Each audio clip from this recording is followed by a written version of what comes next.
শরীফুল ইসলামের বলে বাবর আজম আবারও 0 রানে ক্যাচ তুলে দিলেন। তবে লিটন কুমার দাস সেই ক্যাচটি ধরেও ধরতে পারল না।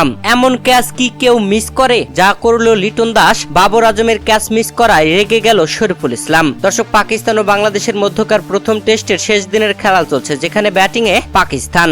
প্রথম ইনিংসে পাকিস্তান 448 রান করেছিল। এর জবাবে ব্যাট করতে নেমে বাংলাদেশ প্রথম ইনিংসে 565 রান করে 117 রানের লিড নিয়ে দ্বিতীয় ইনিংসে ব্যাটিং আসে পাকিস্তান, যেখানে পাকিস্তান চরম বিপদে। তবে সেই বিপদটাকে আরো ভয়ঙ্কর করে তুলতে পারত লিটন কুমার দাস, যদিও তিনি সহজ একটি ক্যাচ মিস করে ফেলেন, যেখানে পাকিস্তান দ্বিতীয় ইনিংসে 29 রান করতে 2টি উইকেট হারিয়ে ফেলে। সিয়াম আইয়ুবকে আউট করেছিলেন শরীফুল ইসলাম, আর শান মাসুদের উইকেটটি তুলে নিয়েছেন হাসান মাহমুদ। এরপরে বাবর আজম ব্যাটিং এ এসে শরীফুল ইসলামের করা ওভারের প্রথম বলটি রক্ষণাত্মক খেলেন। পরের বলটিও সেম পর্যায়ে খেলতে গেলে ব্যাটের সাইডে লেগে চলে যায় স্লিপের দিকে, আর সেখানে ঝাঁপিয়ে ক্যাচ ধরতে যান লিটন কুমার দাস। বলটি হাতেও নেন, তবে হাতে নিয়ে বলটি আটকে রাখতে পারেননি, হাত থেকে ফসকে পড়ে যায়। বাবর আজম তখন 0 রানে আউটের একটা দারুণ সুযোগ মিস করলো লিটন দাস, আর এটা মানতে পারছিলেন না শরীফুল ইসলাম।